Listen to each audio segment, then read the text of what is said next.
da Babilônia. Daniel interpretou um sonho de Nabucodonosor e ele viu uma estátua. E essa estátua tinha cabeça de ouro, peito de prata, quadril de bronze, pernas de ferro. E chegando abaixo dessas pernas, os artelhos, o pé, era misturado ferro e barro. Então nós vemos aqui uma sucessão de reinos, cuja cabeça é o espírito babilônico. Essa estrutura de governo, essa estrutura de cultura, ela vai influenciando a partir do Império Medo-Persa, depois passa pelo Império Grego, depois vem sobre os romanos, que é as pernas de ferro, se divide entre o Império Romano e a queda do Império Otomano, formando as duas pernas, uma para a religião católica romana e outra para a religião islâmica, e depois se desfaz, se parte para os dois pés, onde serão os 10 reinos finais dessa estrutura humana, do governo humano, que precede a grande tribulação. Porque Daniel viu uma pedra atirada sem auxílio de mãos, que bate nos pés dessa estátua, a esmiuça a ponto de virar pó, e um vento passar e levar esse pó e nunca mais falarmos ou fazer menção dela. Deus entregou este mundo ao governo humano, e este governo humano tem os seus dias contados. E essa pedra, atirada sem um auxílio de mãos, ela vai crescendo, crescendo, crescendo, e ela domina o mundo todo. Essa pedra é Jesus. É Jesus que vai estabelecer o seu governo, ao vencer o anticristo e prender Satanás no final da grande tribulação, onde reinará e estabelecerá paz, como nunca se viu, num período de tempo chamado milênio. A destruição dessa estátua é figurada também quando João Batista aponta para Jesus e fala: aquele que vem após mim tem um machado nas suas mãos, e ele está apontado para a raiz. Ou seja, toda essa estrutura de governo é podre, é corrupta. Toda essa estrutura de governo está sendo criada por um vil conselheiro, Satanás, que usa os seus asseclas, usa os seus discípulos, usa os seus servos para trazer roubo, morte e destruição. Em João capítulo 10, no versículo 10, diz assim: Jesus veio para nos dar vida, e vida abundante. Já Satanás veio para roubar, matar e destruir. E pensando nessa passagem, orando a Deus,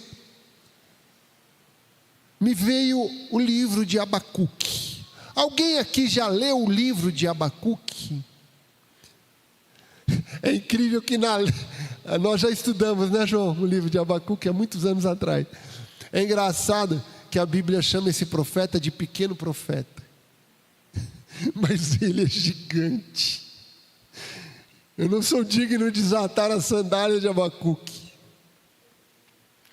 E o sentimento que Abacuque tem é que ele contempla a distorção, a corrupção, a injustiça no seu tempo. O tempo que Abacuque viveu foi quando Nínive governou, quando os assírios governavam.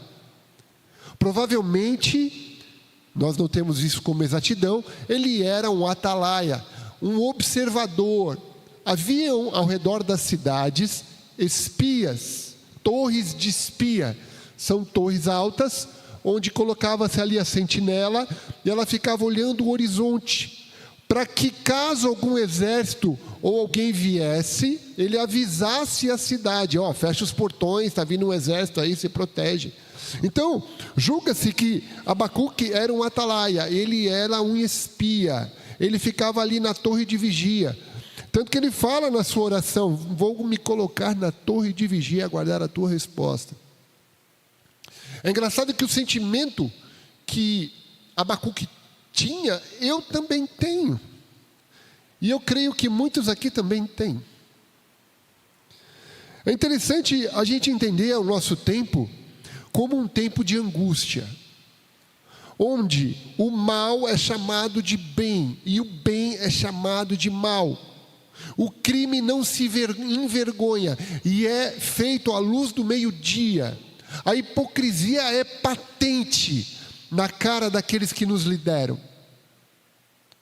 A mentira propaga como se fosse verdade e é ensinada nas escolas, nas universidades, nos palácios centrais, e é propagada nas mesas, nas conversas e, quiçá, até nas igrejas. São tempos de conflitos, onde ideologias sectorizam as mentes, sequestram as mentes, corrompem as mentes, separando e escandalizando as pessoas.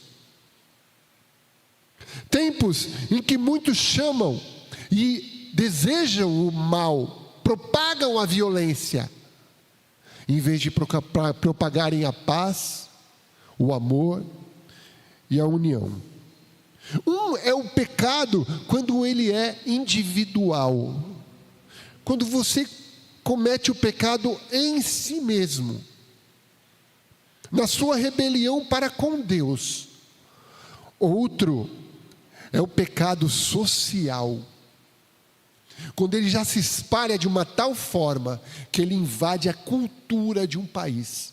O que é cultura? Pensa no país como um jardim, com terra, que é regada. Cultura é quando a gente lança algumas sementes e as cultiva. Logo, quando o pecado ele é normatizado, as pessoas fazem coisas absurdas como se fossem normais. Nós, com uma certa idade, eu já estou beirando 60, esse mês eu faço 59 anos, né? Nós vimos a transformação deste mundo. Nós partimos de um telefone de ficha, e hoje ficava na fila, não tinha como ligar, poucos tinham telefone fixo, era caríssimo. Hoje nós falamos com o Japão, o Ulisses fala com a Larissa no Canadá, assim, como se ela estivesse aqui, ó, no quarteirão dali. Melhorou essa condição de informação, mas nós somos expostos a essas informações que às vezes a gente não consegue processar. E são tantas informações que geram confusão na nossa mente.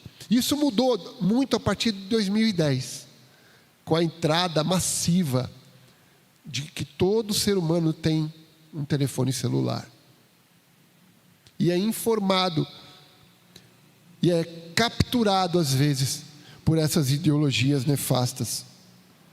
Uma coisa é essa luta interna que nós temos com o pecado. Outra coisa é quando vemos o pecado e não conseguimos parar com ele. Vivemos esta angústia na nossa terra chamada Brasil. E veja como Abacuque a viu também na terra de Israel, a sua terra. Abacuque, capítulo 1, a partir do versículo 1, que diz assim: sentença revelada ao profeta Abacuque. Até quando, Senhor, clamarei eu, e tu não me escutarás? Gritar-te-ei violência, e não salvarás. Porque me mostras a iniquidade e me fazes ver a opressão? Pois a destruição e a violência estão diante de mim. Há contendas e o litígio se suscita. Por esta causa a lei se afrouxa e a justiça nunca se manifesta. Porque o perverso cerca o justo e a justiça é torcida. É interessante como nós buscamos a Deus.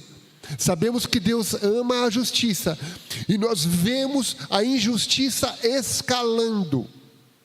a injustiça alcançando cada vez mais pessoas, a injustiça sendo apoiada também por mais pessoas. E ele vê isso e ele clama a Deus: Senhor, por que eu contemplo essas coisas de uma forma tão violenta para mim? Por que isto vem de encontro a mim e me incomoda? Veja, eu estou falando de mim também. Quando eu vi aquela derrota do Brasil para a França em 1998, que o Ronaldinho Fenômeno disse que passou mal e perderam a final para a França, eu comecei a ver que o futebol é fake. Eu comecei a ver que o futebol apenas diverte, mas não é sério.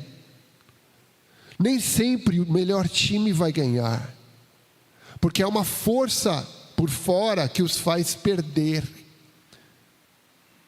E quando em 2014 eu vi o Brasil tomar aquela goleada na Alemanha de 7-1, eu decidi que eu não ia mais acompanhar futebol. Eu não ia mais porque perdeu a graça. É só um teatro que faz as pessoas distanciarem-se, distraírem-se das coisas importantes. E eu sabia que o Brasil não ia aprender com aquela derrota. Aprendeu? Os europeus aprenderam a jogar futebol e a gente desaprendeu. E eu trabalho com futebol. Aí vem aquela criança com um jogador lá que eu às vezes nem sei quem é, um baita de um famoso. Eu abdiquei. Mas da mesma forma eu não consigo abdicar da minha nação. Eu tentei, mas eu não consigo. Isso abate, isso me impacta de forma muito negativa, porque eu amo o Brasil. Eu sou brasileiro. Eu vi o que fizeram com os meus antepassados na Síria, quando os palestinos migraram para o Líbano, foram acolhidos pelos cristãos ali, e fundaram um partido chamado Hezbollah, que destruiu o Líbano.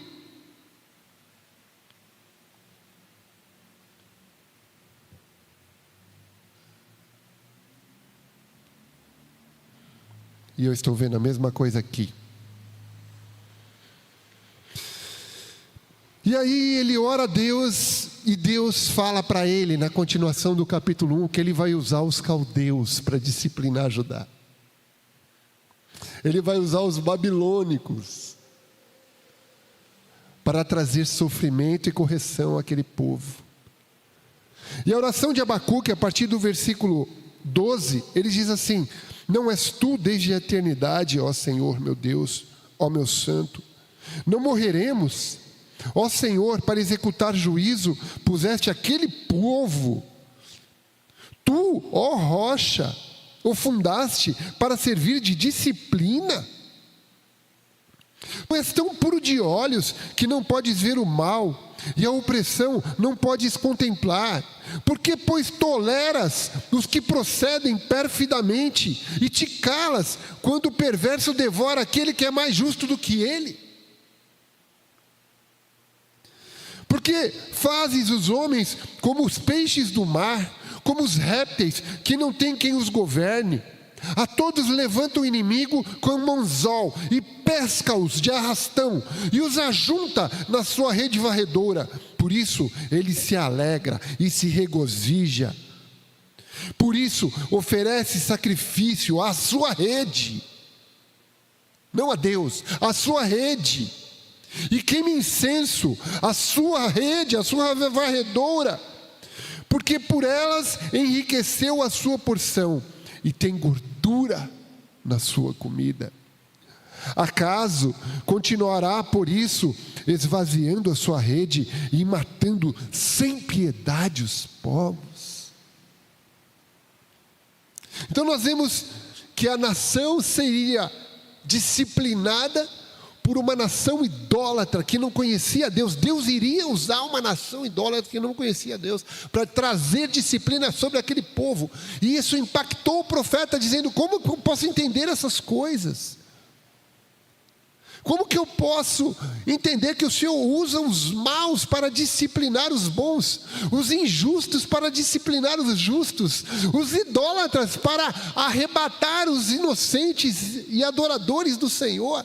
Como que o mal pode suceder ao justo e o bem ao perverso, como diz Asaf? Porque os seus filhos, lá no Salmo 73, porque os filhos deles enriquecem-se, engordam-se, comem do melhor, viajam nos melhores carros, vestem as melhores roupas, enquanto eu aqui, louvando ao Senhor, padeço por enfermidade, padeço por perseguição. Quase os meus pés se desviaram quando contemplei tal coisa. Então nós olhamos como observadores da realidade e nós perguntamos: onde está Deus? Onde está Deus nos momentos de aflição? Onde está Deus naqueles perversos que sequestram as nossas crianças? Dezenas de milhares de crianças foram sequestradas em 2025. Para quê? Não vou mencionar aqui. Nós sabemos o que aconteceu. Está vindo à tona. Só não vê que não quer. Então o profeta, naquele conflito de ver tamanha aflição, e Deus usar uma nação idólatra sem conseguir entender. No capítulo 2, a partir do versículo 1, ele diz assim: por-me-ei na torre de vigia, colocar-me-ei sobre a fortaleza, e vigiarei, para ver o que Deus me dirá, e que resposta eu terei à minha queixa. Por muitas vezes, e eu sou uma pessoa que faço muitas perguntas para Deus, a minha oração é silenciosa. Você sabe que numa conversa é importante às vezes ficar calado, para poder ouvir o que aquele está dizendo, o que o outro está dizendo. Por isso que é um diálogo, não é um monólogo. Silenciar a alma, silenciar a mente, para que você possa compreender coisas que você não compreende, para que você possa ter respostas às suas perguntas.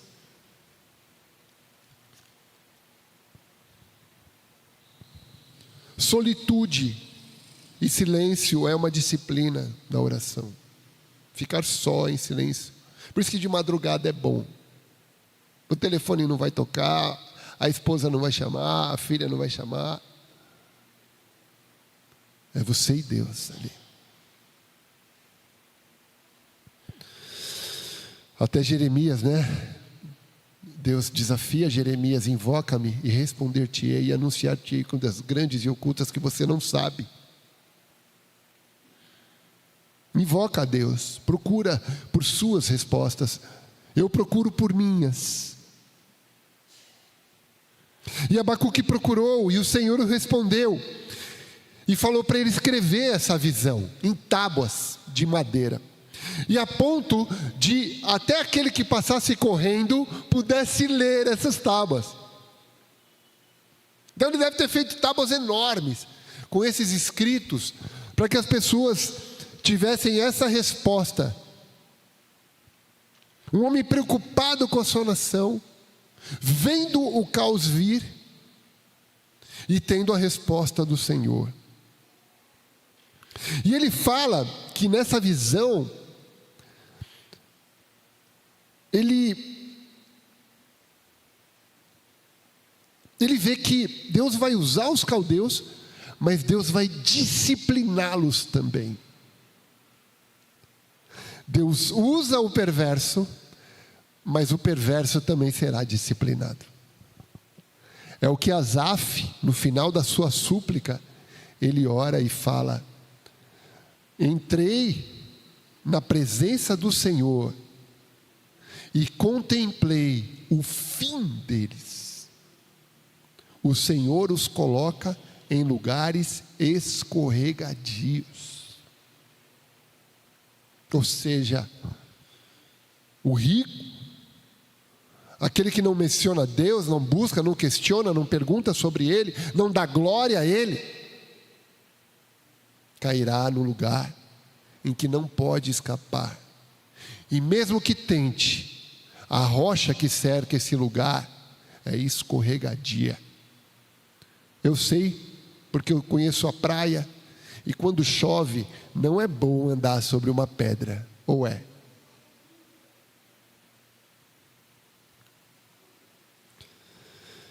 E aí ele fala: eis o soberbo, a sua alma não é reta nele, mas o justo viverá da fé. Fé é a resposta para tempos de aflição. Fé e confiança de que Deus atua sim, de que Deus está no controle sim, e que Ele vai nos dar conselhos esta noite, para não cedermos ao espírito babilônico, para não cedermos à sedução desse sistema que rouba, que mata, que destrói. Como que esse sistema rouba, mata e destrói? E que pela fé nós vamos ser avisados. Porque nós não vamos, como este soberbo, que existe um conselheiro vil ali, no ouvido dele, falando: ó, faz isso, faz aquilo, decide isso. Mas isso é mentira. Minta, eu sou o pai da mentira. Isso é ilusão. Iluda. Eu sou o pai da ilusão. Eu sou o pai da mágica.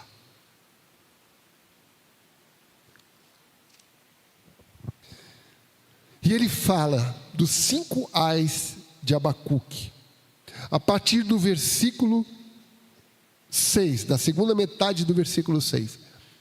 E ele fala assim: ai daquele que acumula o que não é seu, até quando? E daquele que a si mesmo se carrega de penhores. Não se levantarão de repente os teus credores? E não despertarão os que te hão de abalar? Tu lhe servirás de dispor. Veja, vamos nominar esse primeiro ai como o ai da cobiça. O que é a cobiça? É quando você anda atrás de coisas porque os outros têm. É quando você não está satisfeito com as coisas que você tem. Um dos pecados é: não cobice a mulher do próximo. Só o cobiçar a mulher do próximo já é adultério. Imagina desejar e imagina praticar o adultério. Cobiça grandes coisas. O rapaz tem dinheiro para comprar um carro 2010 à vista, mas não. Ele quer o 2026 top de linha e ele vai pagar 60 prestações de R$3.000. A cobiça de adquirir algo assim levou ele ao endividamento. Não está falando assim aqui sobre penhores? Veja, com uma Selic hoje que está 14,5% ao ano, uma dívida se multiplica em 3 anos. 100%. A Bíblia fala assim, que aquele que toma emprestado é escravo de quem empresta. As pessoas querem comprar os outros com presentes. As pessoas criam relacionamentos de cobiça. Elas só se relacionam com pessoas que podem dar alguma coisa a elas. Elas têm um relacionamento de amizade por interesse. O cristão procede dessa forma? Qual é o interesse do cristão? O interesse do cristão é ver o seu irmão prosperar. O interesse do cristão é ver a pessoa aprender, investir, conquistar, empreender. Ela valoriza, nós devemos valorizar, suportar, honrar o nosso irmão, desejar o melhor para ele. Pelo menos é isso que um pastor tem que fazer. Quanto mais um irmão. O pastor aponta, o pastor ensina, o pastor ministra, o pastor aconselha. Se for sábio, vai ouvir, vai obedecer e vai ser abençoado. Se for tolo, vai sofrer, porque para falta de sabedoria não tem perdão. A gente estava falando isso em casa. 20% das pessoas quebradas no Brasil. 70% trazem alguma dívida, seja de casa, de carro. Você acha que uma nação endividada dessa forma tem como prosperar? Esse ai de Abacuque também tem esses banqueiros que emprestam a juros altíssimos. Naquela época, se você ficasse devendo, ele diz aqui no versículo 7, tu lhe servirás de esposa. Você virava escravo dele. E não é o tipo de escravidão o que a gente vive hoje, concorda comigo?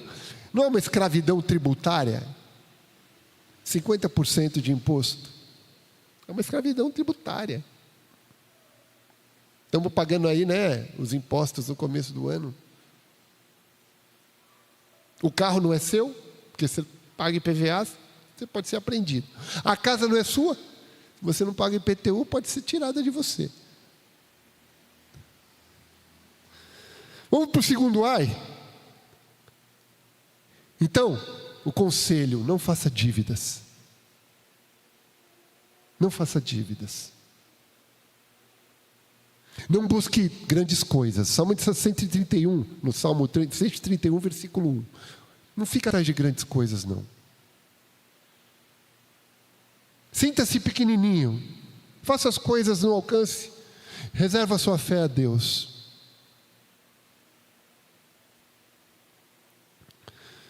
No segundo ai, ele diz assim: ai daquele que ajunta em sua casa bens mal adquiridos, para pôr em lugar alto o seu ninho, a fim de livrar-se das garras do mal. Vergonha maquinaste para a tua casa, destruindo tu a muitos povos, pecaste contra a tua alma. Qual é o resultado? Porque a pedra clamará da parede, e a trave lhe responderá do madeiramento. A injustiça é o segundo ai. Porque aquele que constrói uma quadrilha de poder, algo que venha auxiliá-lo nos seus planos escusos, com perversidade constrói os seus bens. É para isso que roubam. Para terem milhões, é para isso que roubam. Para comerem do bem e do melhor. Hoje a gente comeu estrogonofe, que delícia. E de carne, que privilégio. Então, a gente não é seduzido para construir a injustiça, para investir na injustiça. A palavra nos chama de justos. Por quê? Porque o justo é aquele a quem o Senhor pede coisas hoje impossíveis. Seja honesto, seja sincero, seja transparente, seja fiel a seu filho, a sua filha, a sua esposa, a seu patrão. Seja trabalhador. Tenha orgulho de fazer aquilo que é certo. E o que é certo? Não permitir que a injustiça adentre o seu lar. Hoje a Vitória já tem 25 anos. Mas se ela tivesse 10 hoje, ela não teria celular. Para mim, um jovem só pode ter celular depois dos 16 anos. E olhe lá. Se você não sentar com seu filho e olhar e ver aquilo que está sendo aprendido na escola, não acompanhar as lições dele, você está terceirizando a educação dele. Para que tipo de professor? Para que tipo de conteúdo? Se você confia, tá, nós somos líderes da escola para as crianças, amém, mas vai lá e vê o que está sendo passado. Pergunta para o teu filho o que está sendo. Não terceirize. Porque o madeiramento na tua casa, quando se virar um adolescente que não olha para você, que não conhece você, que não respeita você como pai ou como mãe, vai clamar da parede sim. Você vai falar para as paredes e ele não vai te escutar, porque a sua mente foi corrompida. Ele foi adotado numa educação corrompida, injusta, por um perverso. A responsabilidade para a educação dos filhos é do pai e da mãe. Não é da avó, não é da escola, não é da igreja, é do pai e da mãe. Olha o resultado aqui das famílias que estão aqui. Minha filha tem a devocional dela, ela lê a palavra todo dia, ela busca a Deus todo dia. Olha a Rejane e o João ali, o Davi e a Bela, olha o Ulisses ali, a Letícia e a Larissa, olha o Rubão com seus filhos. Ensina a criança, fica firme em cima dela, principalmente na adolescência, Marquinhos. Principalmente nesse período que a Raquel está entrando. É um perigo o que a gente está vivendo, é um absurdo o que a gente está vivendo na educação desse país.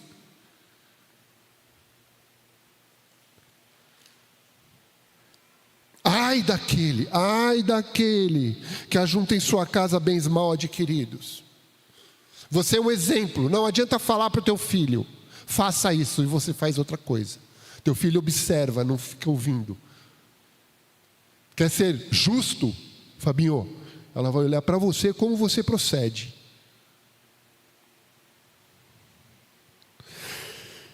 Vamos para o terceiro ai.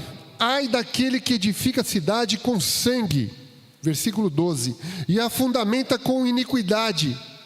Não vem do Senhor dos exércitos que as nações labutem para o fogo e os povos se fatiguem em vão? A violência. O que você acha que a gente está vivendo nas nossas ruas? Paz? Vivemos em paz na nossa nação? A nossa nação mata mais gente do que guerras. 9 em cada 10 assassinatos são decorrentes do tráfico de drogas. Vivemos um país extremamente violento. Ai daquele que edifica a cidade com sangue e com a anuência do judiciário, que coloca em liberdade um criminoso, sede ele de pequeno ou de grande posição, e não combate o crime como ele é. Os mandamentos do Senhor, os 4 primeiros são para Deus, mas os outros são para os sociais. Não roubarás, não darás falso testemunho. Em Romanos capítulo 1, afirma do desvio moral e ético. No final do capítulo 1 de Romanos 1, Deus condena ao juízo e ao inferno todo aquele que pratica e todo aquele que aprova essas coisas, que defende o traficante, que defende o assassino, que defende o pedófilo, que defende o estuprador, que defende o ladrão de celular, que defende o criminoso armado e proíbe as pessoas de comprarem arma nas lojas. Inacreditável um negócio desse. Vivemos um país violento em que não devemos terceirizar a nossa segurança. Por isso que nós, como família, temos muito cuidado nesses dias em sair na rua à noite. Cuidado. A violência está à nossa porta. Mas a terra se encherá do conhecimento e da glória do Senhor, como as águas cobrem o mar. A esperança de Abacuque é que o conhecimento do Senhor viesse a libertá-los, não somente da cobiça, da injustiça e da violência. Vamos para o quarto ai. Ai daquele que dá de beber ao seu companheiro, misturando a bebida o seu furor, e que o embebeda para lhe contemplar as vergonhas. Veja, a maior estratégia para a destruição de um povo chama-se no grego aqui farmacopeia. O que é farmacopeia? É toda a produção de drogas, sejam elas para o bem ou para o mal. Vivemos num estado governado por crimes organizados, por organizações criminosas, que têm como financiamento o tráfico de drogas. Os ingleses dominaram os chineses, viciando eles no ópio. Os americanos estavam sendo entorpecidos pelo fentanil. Se você entra em vídeos nos centros de grandes metrópoles, pertinho ali do onde premiam o Oscar, existe Cracolândia nos Estados Unidos. Olha as nossas cidades, multidões envenenadas. Por quê? Aquele que é viciado não reage. Em Provérbios diz que o vinho abate a nossa força. E o viciado em droga só pensa na droga. O Tonhão sabe muito bem disso. Ele vive cercado de pessoas assim. Então eles entorpecem a população para que a população não reaja.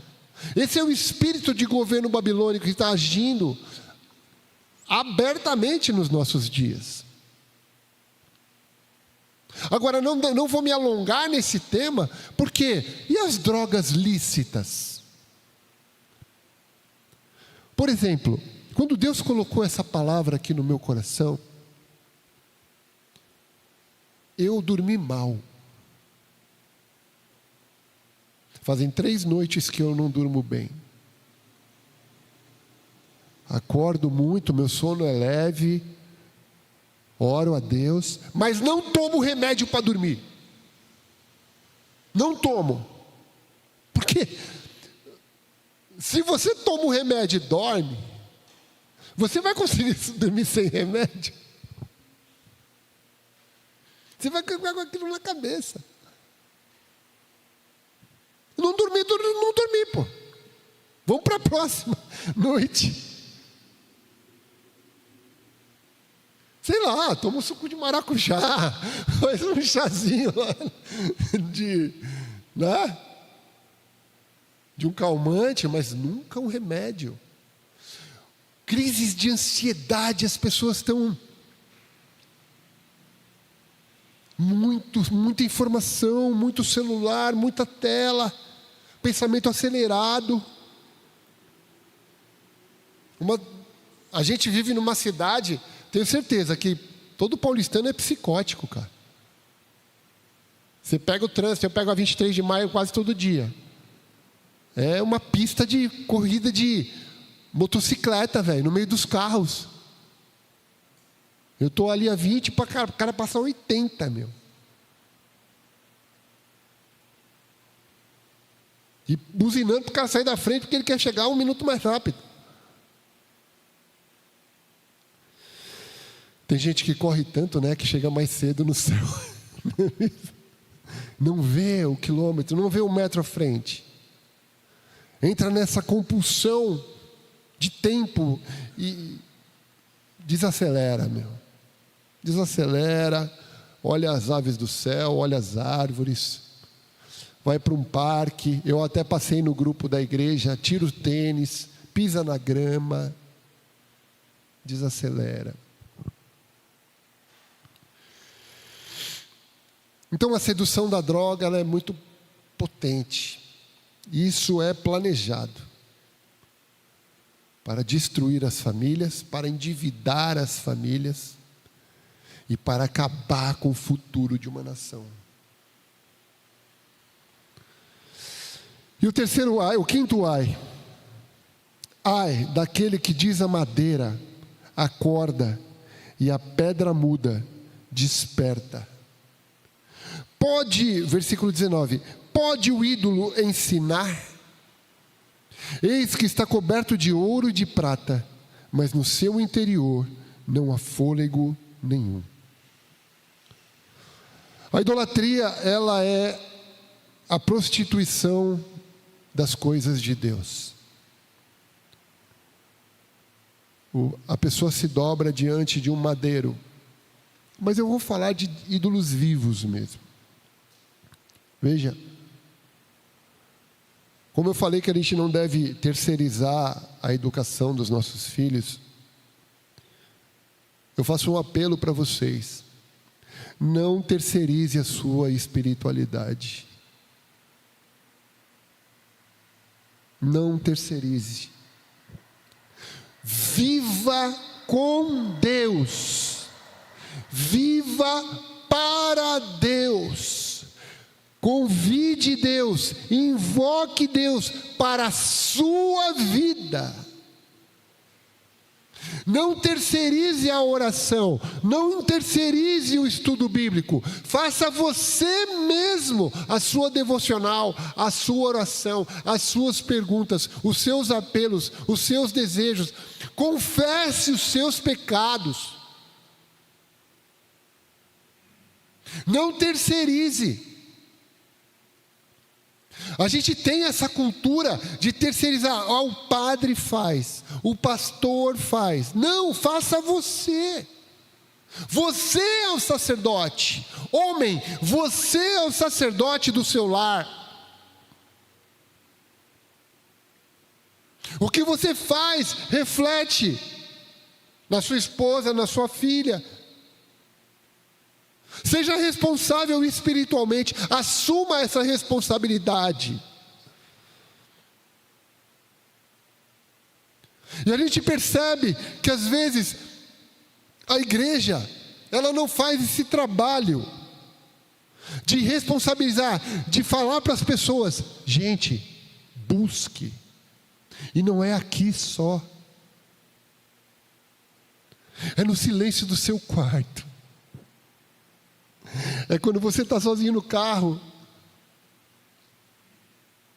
É quando você está sozinho no trabalho. Banheiro é excelente no trabalho para orar, né?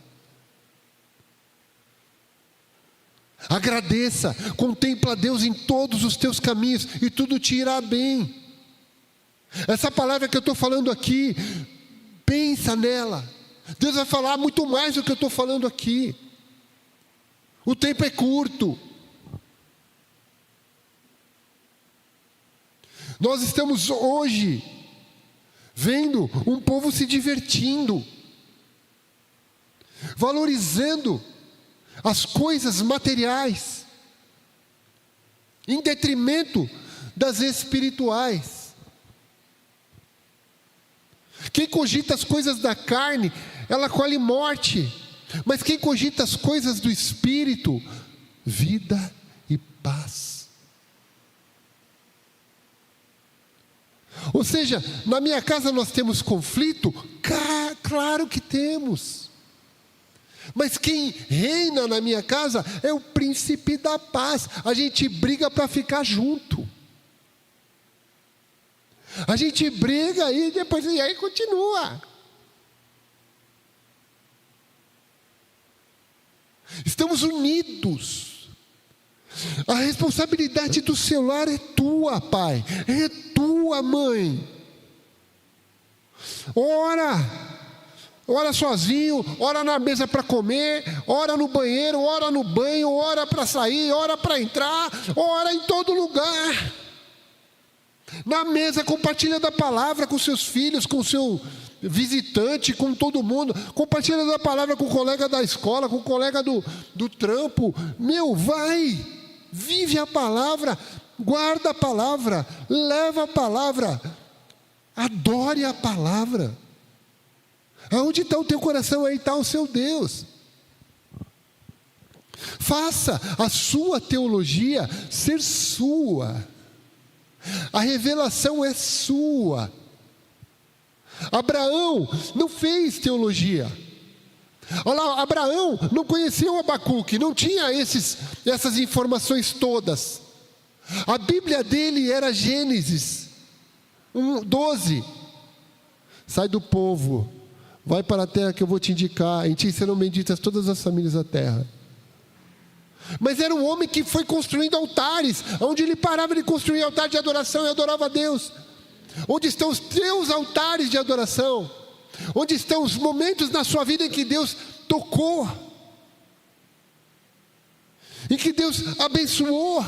Em que Deus livrou? Em que Deus curou? Em que Deus disciplinou?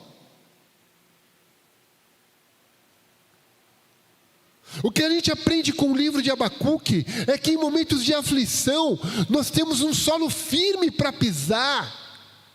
Nos momentos de aflição, de muitos mares, de muitas águas, nós temos uma boia para segurar. Isso é pela fé. Não dá para compreender, porque os caminhos de Deus são misteriosos. Eu não sei qual é o objetivo de Deus para tudo isso que a gente está vivendo aqui, mas eu tenho certeza que Deus está no controle de tudo, e pela fé nós confiamos que Ele tem resposta para todas as nossas súplicas, e é de trazer consolo ao nosso coração. Ele é socorro bem presente na hora da aflição. Se é momento de aflição, afligi-vos, lamentai e chorai. Converta a vossa alegria em pranto, o vosso riso em choro. Humilhai-vos na presença do Senhor, e Ele vos exaltará.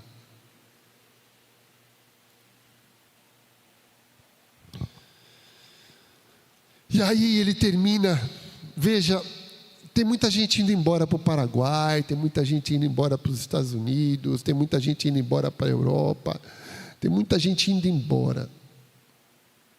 Eu não vou. Eu vou ficar. Não me importa o que vai acontecer. Importa eu estar com o Senhor. E aí ele termina o seu livro. Tem muitas coisas lindas no capítulo 3. Do Shekinah do Senhor, de como ele vai matar o anticristo com a espada que sai da sua boca, aqui ó, vai bater aqui ó, na cabeça dele, de cima para baixo ó. Afinal cumpre-se, né, Gênesis, você vai ferir o calcanhar, mas eu vou ferir a cabeça da serpente. E aí ele termina, ainda que a figueira não floresça, nem haja fruto na vide, o produto da oliveira minta, e os campos não produzam mantimento, as ovelhas sejam arrebatadas do aprisco, e nos currais não haja gado. Todavia, eu me alegro no Senhor, exulto no Deus da minha salvação. O Senhor Deus é a minha fortaleza, e faz os meus pés como os da corça, e me faz andar altaneiramente. Eu não tenho plano B, meu plano é Jesus. o bom pastor, porque Ele me faz deitar em pastos verdejantes. É Ele que me levará e me fará deitar e nadar em águas tranquilas. Amém, igreja? Vamos orar juntos agora. Vamos orar pela nação. Vamos dar as nossas mãos. Vem o pessoal do fundo ali. Vamos dar as nossas mãos aqui, unidos como igreja. Vamos nos fazer um. Vem cá comigo. Dá suas mãos aqui.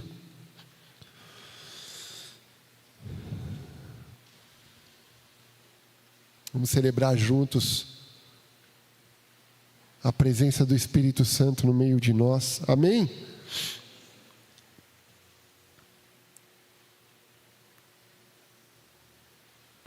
Repete assim comigo: o Senhor é a minha força, o Senhor é a minha fortaleza, não temerei mal algum. Por isso, ó Pai, te exaltamos e te glorificamos como nosso Deus, o nosso Senhor, o nosso Salvador, aquele que nos socorre, aquele que nos consola, aquele que nos conforta, aquele que provê tudo aquilo que é necessário para o nosso viver. E por isso, Pai, nós queremos te agradecer por viver numa terra tão maravilhosa chamada Brasil. Ô Senhor, muito obrigado, Senhor, pela liberdade que temos neste lugar de pregar, de aprender, de andar com as nossas Bíblias debaixo do braço. Muito obrigado, Senhor, pela liberdade que nós temos de prosperar, de trabalhar, de sonhar. Muito obrigado pela liberdade que nós temos, Pai querido, que foi dada por Ti, Senhor, numa terra tão maravilhosa. Usa-nos, Pai querido, para ser bênção no meio dessa geração. Faze-nos conhecedores da Sua vontade, no mais íntimo do nosso coração, para que possamos compreender as coisas ocultas, para que possamos compreender a Tua vontade, e se caso não consigamos,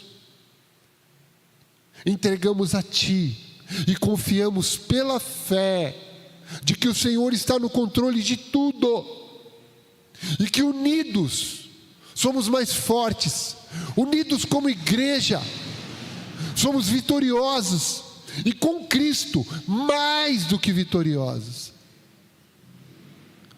Por isso, ó Pai, guarda a vida de cada um aqui, acampa os Teus anjos ao nosso redor, porque nós Te tememos, e ensina-nos o caminho que devemos andar, e sobre a Tua vista, Senhor, dá conselho sobre aquilo que devemos falar, como devemos nos portar diante dos nossos inimigos, diante dos Teus inimigos, diante deste povo todo que está celebrando a carne, na desilusão, sem futuro, como ovelha sem pastor, não imaginando o risco que estão correndo.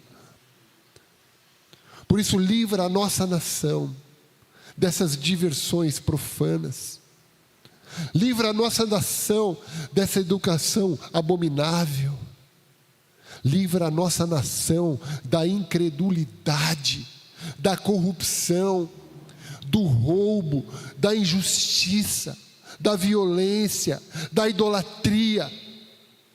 Livra a nossa nação. É o que nós Te pedimos, ó Pai, como igreja, pedindo por aqueles que não estão aqui, que estão viajando, pedindo pelo pastor Otaviano, pedindo pelos enfermos, pedindo pelos presos, encarcerados, nossos irmãos, por aqueles que sofrem, pedindo pelo consolo dessa família que perdeu a sua matriarca hoje,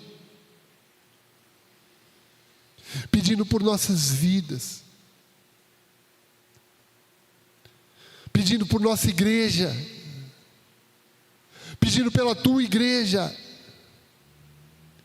que afasta desses pastores cobiçosos, corrompidos, que distorcem a tua palavra e não pregam a salvação. É o que nós te pedimos e agradecemos, Pai. Purifica-nos com hisopo. Unges a nossa cabeça com óleo. Preparas uma mesa diante dos nossos inimigos, para que o nosso cálice transborde de alegria. E faze-nos, Pai, propagadores do bem, da justiça, da equidade, do amor e da salvação do Senhor, em nome de Jesus. E quem orou comigo diz amém. E graças a Deus, uma salva de palmas para o Senhor, que Ele merece, aleluia. Dá um abraço no irmão aí e fala assim: o Senhor te abençoe, Jesus te ama.